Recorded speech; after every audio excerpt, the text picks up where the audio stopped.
Mesdames, Messieurs, bonsoir et merci de votre fidélité au journal sur Télé Sahel. Une seule audience ce jour au cabinet du président de la République, Issoufou Mahamadou, a en effet reçu le vice-ministre de la Défense du Royaume d'Arabie Saoudite, Mohamed Abdallah Al-Aïch, envoyé spécial du roi saoudien Salman Ben Abdulaziz Al Saoud. Il a été reçu en présence du ministre de la Défense nationale et le renforcement des relations bilatérales entre le Niger et l'Arabie Saoudite était au centre de l'entretien. Vous le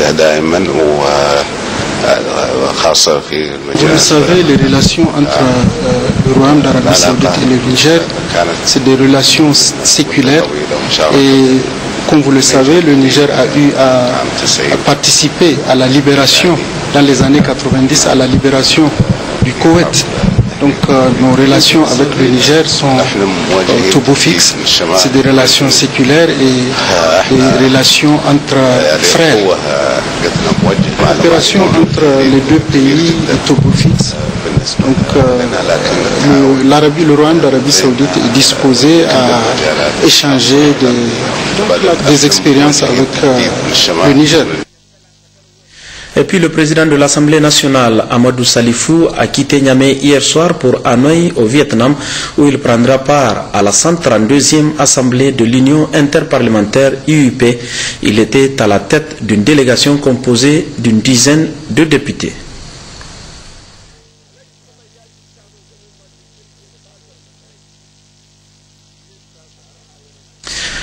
Le Premier ministre chef du gouvernement, Brigitte Raffini, a quant à lui reçu en audience cet après-midi même les représentants des ressortissants de la région de Difa vivant à Niamey, conduits par l'ancien Premier ministre Maman Oumarou. Le comité qui a remis une somme de 4 millions de francs CFA comme contribution au soutien des forces de défense et de sécurité. Adamou Imran Maïga du comité d'organisation du Téléthon en faveur des forces de défense et de sécurité. Comme vous venez de le constater, nous venons de recevoir solennellement, devant son Excellence Monsieur le Premier ministre chef du gouvernement, la contribution des ressortissants de la région de Difa résidant à Niamey, une importante contribution de 4 millions de francs CFA qui nous a été apporté par des figures emblématiques de notre pays dont on ne présente plus.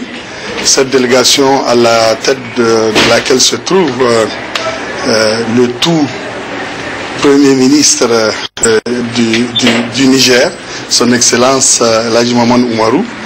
Eh bien, je voudrais, au nom du Comité national d'organisation du Téléthon de soutien aux forces de défense et de sécurité, remercier cette délégation et à travers elle l'ensemble des ressortissants de la région de Difa vivant donc à Niamey, ou résidant à Niamey, pour ce geste hautement patriotique et qui est une démonstration d'une haute prise de conscience de la nécessité d'apporter également leur soutien à l'effort national qui est en train d'être fait, voire international, car, comme je l'ai toujours dit dans nos déplacements, ce qui touche Difa touche l'ensemble du Niger.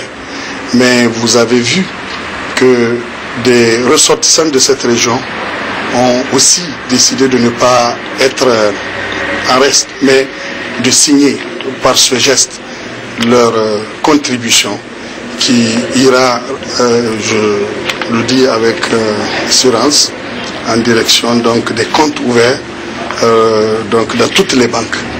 Et le moment venu, comme nous l'avions dit, cette somme rassemblée sera remise à qui de droit et c'est à ce niveau-là que décision sera faite sur la base de tout ce qui sera planifié à leur niveau.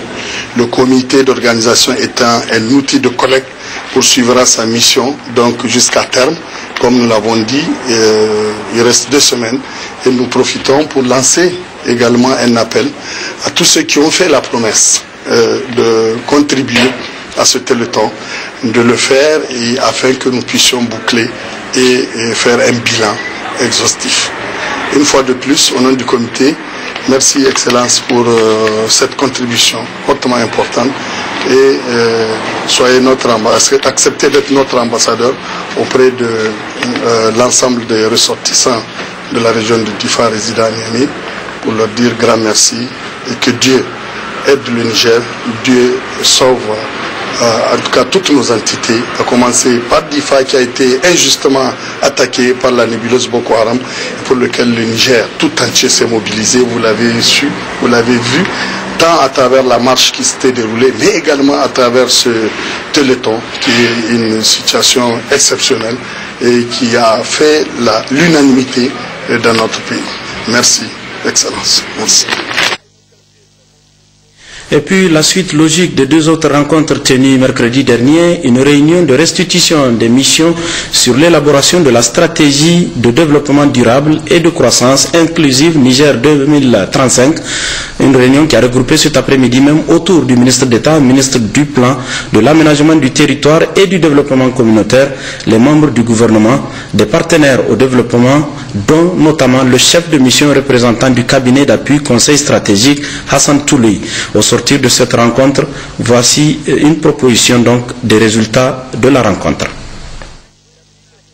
Qu'est-ce qui est souhaitable de faire pour qu'on ait un visage différent du Niger en 2035?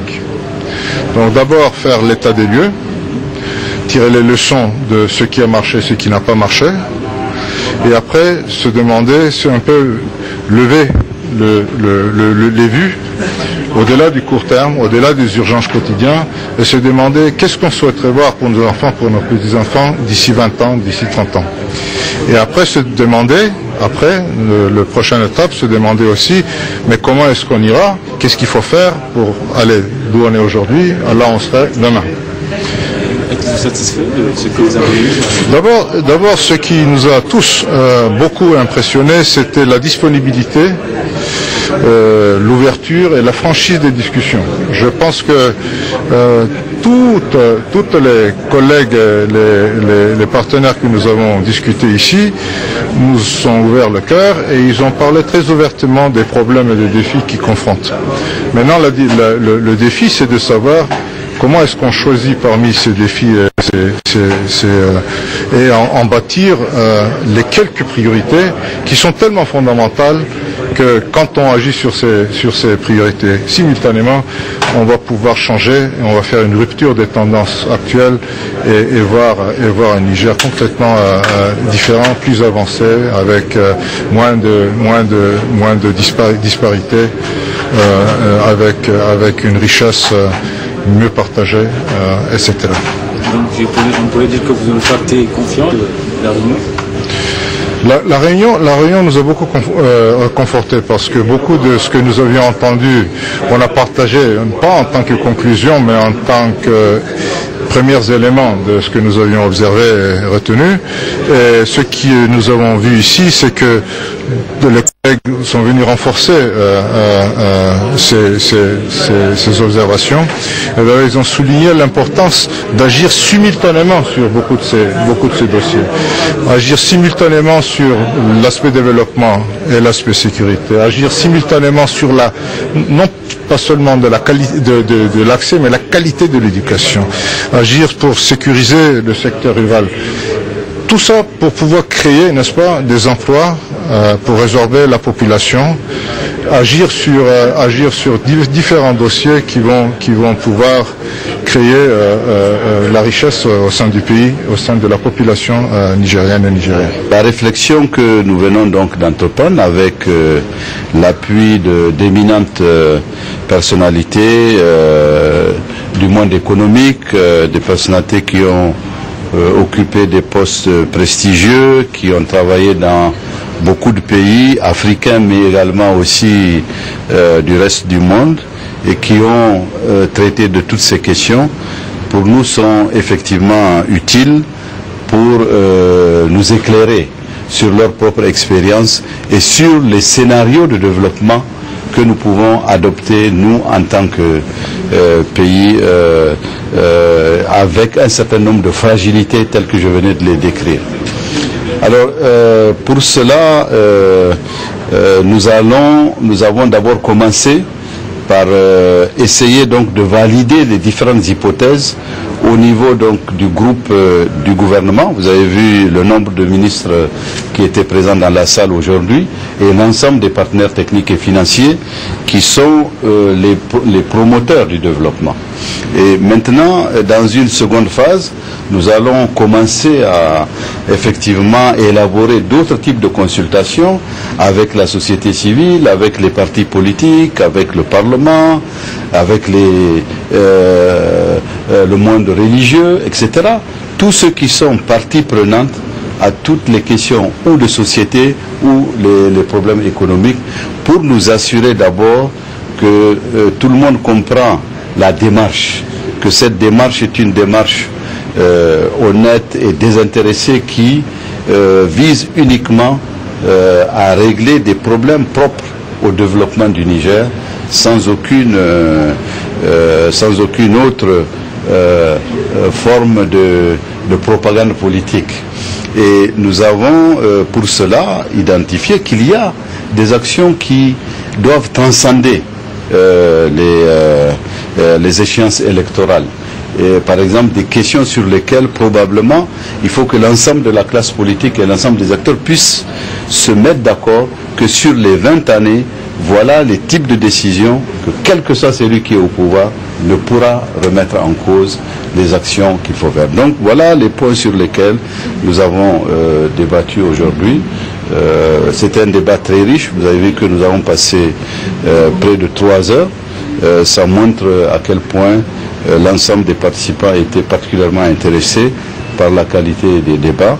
Et ceci donc c'est vraiment le lancement de cette vision 2035 qui va bien sûr continuer de progresser selon un rythme, nous espérons jusqu'au mois de juillet pour arriver réellement à trouver les contenus. Mais d'ores et déjà, je peux vous dire que nous sommes convaincus que pour traiter des questions les plus importantes de sécurité et de développement, nous sommes convaincus que le financement du développement tel qu'il est conçu et tel qu'il est mené par la communauté internationale, ce sont des choses qu'il faut nécessairement changer et qu'il faut passer à une autre échelle de développement que le niveau d'échelle que nous sommes en train de faire aujourd'hui, si l'on veut effectivement que les questions à la fois de pauvreté et les questions majeures de démographie que nous avons puissent être résolues de manière sensible.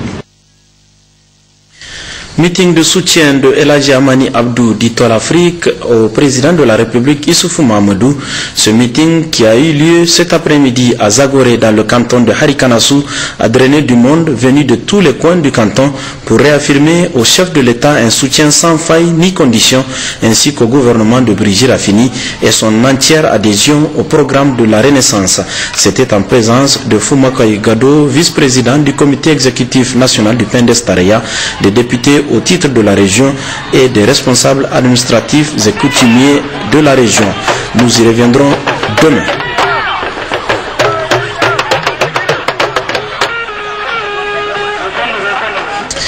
Le ministre de la Justice, Garde des Sceaux, a officiellement lancé ce matin au Palais de la Justice de Niamey les activités de l'Agence de l'assistance juridique et judiciaire et l'installation du service social du tribunal. Une double activité qui s'est déroulée devant les populations qui en sont les principales bénéficiaires. Jocelyne Amoussou et Akote Waglassan. Avec l'installation et le démarrage effectif des activités du service social des juridictions et du bureau local d'assistance juridique et judiciaire de Niamey, la justice se fait plus humaine et se rend plus accessible aux populations, des plus démunis aux plus vulnérables en passant par les illettrés. Si les services sociaux de juridiction permettent à la justice de tenir compte des aspects moral, social, affectif et éducatif de l'individu dans le jugement, le bureau local d'assistance juridique et judiciaire offre gratuitement ses services à tout citoyen n'ayant pas les moyens de faire face à la justice. De par ces activités, le service social sera certainement sollicité par le bureau local de l'assistance juridique et judiciaire et les deux structures seront certainement amenés à travailler ensemble. J'invite par conséquent tous les magistrats et agents du tribunal de grande instance hors classe de Niamey à prendre en compte désormais l'existence et le travail du service social. Une grande amélioration des services juridiques offerts aux populations par le gouvernement grâce au programme d'appui à la justice et à l'état de droit PAGED 2 financé par le Fonds européen du développement. Notre souhait est de continuer à soutenir les efforts nationaux pour que les moyens et l'indépendance du pouvoir judiciaire soient renforcés afin qu'il puisse pleinement jouer son rôle de troisième pilier de la démocratie et de l'état de droit. C'est pourquoi je peux vous affirmer que le soutien de l'Union européenne à la justice au Niger ne va pas s'arrêter avec la deuxième phase du PAGED. D'où cette exhortation du ministre de la Justice à l'endroit des populations, mais aussi des hommes de droit. Désormais, tous les 10 tribunaux de grande instance disposent d'un service social qui est animé par des cadres de la promotion humaine, essentiellement des assistants sociaux, des sociologues et des psychologues nouvellement recrutés et mis à la disposition de mon département ministériel. Le service social est à votre disposition. Prenez-en soin. Les agents qui l'animent, autant que les animateurs du bureau local d'assistance juridique et judiciaire, sont désormais pour vous des collaborateurs précieux. J'invite par conséquent les animateurs du bureau local d'assistance juridique et judiciaire à faire preuve de constante disponibilité et de diligence pour l'accueil des justiciables et le traitement de leurs dossiers avec célérité. Pour parfaire le service rendu aux citoyens, une direction de l'action sociale a également été mise en place. Direction chargée du suivi des activités de ces différents services. Le ministre de l'Élevage a séjourné du 25 au 26 mars dernier dans la région de Maradi où il a effectué une mission de supervision des activités du programme d'appui à l'aménagement pastoral et à la sécurisation des espaces pastoraux dans la région. Les départements de Tessawa, Mayaï et Madarumfa ont été concernés par cette mission du ministre Mohamed El Hadji Ousmane. Le compte rendu de Maman Oumarou et Aden Ag Alagalas. Les vaches ont senti sa présence. Les éleveurs lui ont parlé de vive voix, qui pour lui soumettre une préoccupation, qui pour se féliciter de telle ou telle réalisation, qui pour dire au ministre de transmettre au président de la République la gratitude et les remerciements des éleveurs pour avoir résolu leurs préoccupations majeures, c'est-à-dire la mise à disposition des aliments, mais aussi de l'eau pour eux-mêmes et pour leur bétail.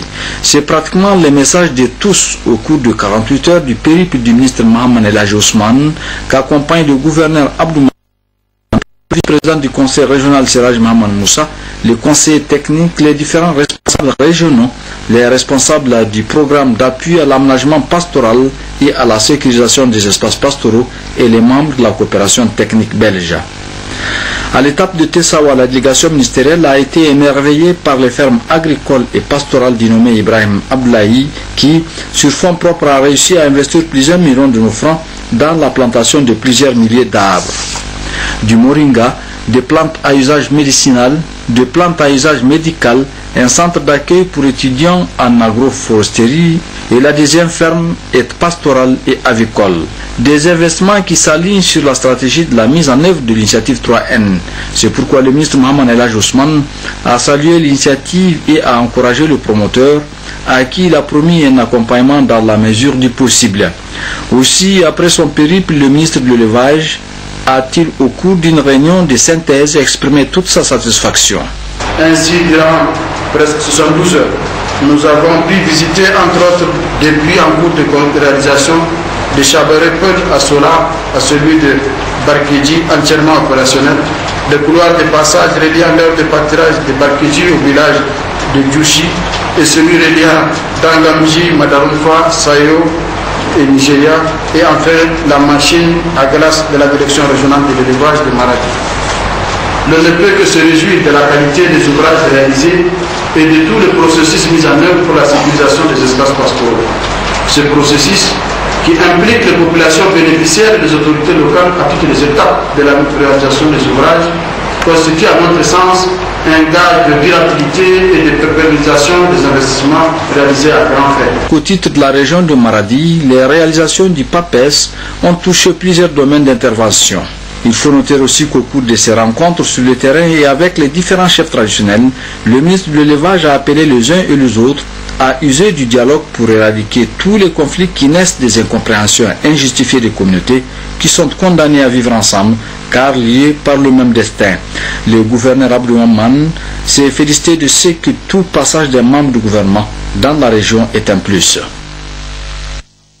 Au terme de sa mission de 48 heures dans la région de Maradi et après avoir eu une rencontre avec les responsables régionaux de son département ministériel, le ministre de l'élevage Mohamed El Hadji Ousmane dresse le bilan de cette tournée de travail. D'une manière générale, au-delà de ce que nous avons pu visiter et la présentation qui vient d'être faite, on peut noter qu'au titre de la région de Maradi, les réalisations du programme ont touché plusieurs domaines d'intervention, dont notamment l'amélioration de la production. Les actions sont portées sur l'organisation de 3 campagnes de lutte contre les feux de brousse qui viennent de nous être présentées, la mise à disposition des communautés de broyeurs, la réalisation des schémas d'aménagement pastoraux pour le département de la région dans la zone concernée.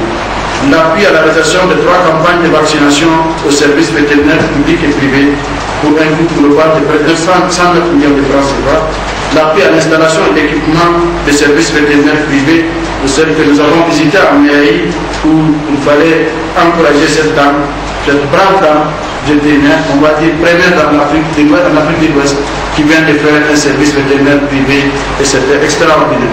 Le matériel de la direction régionale de l'élevage, on peut citer entre autres que nous venons de visiter ce matin la fourniture du groupe électrogène, la fourniture d'une machine à glace, des véhicules, des motos et divers matériels informatiques.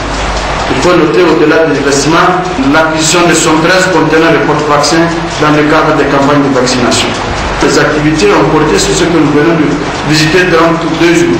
La réhabilitation de puits, dont 6 à Tessawa et 4 à Madaroufa, pour un montant de plus de 42 millions. Le fonçage de 29 puits, dont 8 puits à Maï, qui sont entièrement réceptionnés pour un montant de plus de 144 millions. 21 puits sont en cours de réalisation, dont 13 à Tessawa et 8 à Madaroufa, pour un montant de près de 287 millions de francs CFA. Et la réalisation des stations de pompage à Garim Malam Oumourou dans la commune rurale de Sofo pour près de 170 millions de francs CFA et dont les travaux que nous venons de visiter ce matin avancent normalement. Au total, près de 830 km de couloirs de passage ont été réalisés. Cela dans le département de Maï, Madaroufa et Tessawa, qui peut permettre désormais de dire que la transhumance va se faire dans de bonnes conditions. Je voudrais à ce stade remercier au nom du gouvernement le Royaume du Belgique pour sa constante coopération et l'accompagnement de nos départements ministériels à l'atteinte des objectifs annuels assignés dans le cadre du plan d'accélération de l'initiative 3e. Je voudrais également féliciter les cadres du PAPES et les services techniques régionaux, agriculture, élevage, hydraulique, code rural, la bonne conduite de ces opérations et des activités programmées. Je trouve ici les sentiments de ma profonde reconnaissance. Retour à Niamey où le ministère de la Culture, des Arts et Loisirs, avec l'appui de ses partenaires, a procédé hier après-midi au lancement du livre sur l'architecture en terre au Niger, un projet mis en œuvre par le Comité international pour le développement des peuples, CISP. Le compte-rendu de Dan-Claude Ousmane et Bachir Harouna. Cette cérémonie de lancement du livre sur l'architecture en terre au Niger est la concrétisation d'un projet financé par l'Union européenne, la coopération espagnole, l'ambassade de France au Niger avec la participation de l'État nigérien à hauteur de 20%. Un projet qui vise à promouvoir la construction en terre au Niger. Le programme de développement économique et social du gouvernement nigérien, le PDES, pour la période 2012 à 2015 soulève l'importance de l'exploitation rationnelle de la richesse du patrimoine culturel pour en faire un véritable outil de croissance inclusive au service du Niger.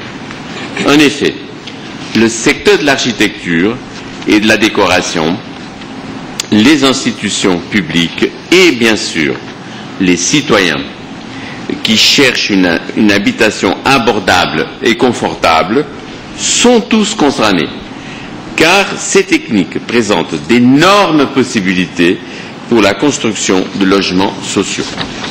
Le ministre de la Culture, des Arts et des Loisirs, Ousmane Abdou, dans son propos, a souligné l'importance et l'intérêt du patrimoine architectural au Niger. La terre, matériau disponible et utilisé depuis des siècles dans des constructions traditionnelles et contemporaines, présente un intérêt certain du point de vue culturel, social, mais aussi économique. L'habitat construit en terre n'est plus un signe de pauvreté ou de précarité, mais doit être apprécié comme un souci constant de valoriser les savoirs et les savoir-faire traditionnels. Témoin de notre passé et source d'inspiration pour le futur. En effet, la qualité et le travail bien fait de ce livre présenté lors de la cérémonie prouvent que la construction en terre au Niger existe depuis belle lurette, industrie culturelle qui a un bel avenir au Niger. La ministre des Enseignements secondaires a, elle, réceptionné hier après-midi un lot d'équipements de laboratoire pour les collèges, les CES et les lycées du Niger. Cet important équipement, acquis pour 20 établissements des différentes régions du Niger, vise l'amélioration de la qualité de l'enseignement des sciences, gage d'un développement industriel, technique et technologique de notre pays. Les détails avec Abdoulaye Ali et Mariam Dakou. Composé essentiellement de matériel de laboratoire, cet important équipement acquis sous fonds propres de l'État à hauteur d'environ 800 millions de francs CFA vise non seulement à renforcer les capacités des enseignants dans la conduite des cours de physique et SVT au sein des collèges et lycées, mais aussi de concrétiser les promesses des autorités au plus haut niveau, notamment dans le volet amélioration de la qualité de l'enseignement scientifique. Ce matériel est prévu pour 20 laboratoires du territoire national. Et je pense qu'avec les engagements pris, absolument, la qualité de l'enseignement sera assurée au niveau de beaucoup de structures, puisque nous voyons que nous avons hérité de beaucoup de laboratoires qui n'avaient pas de matériel spécialisé. Aujourd'hui, c'est une fierté pour nous de réceptionner un marché de 781 millions 089 000 francs CFA le coût du marché. Sur fonds propres de l'État. Le matériel est disponible.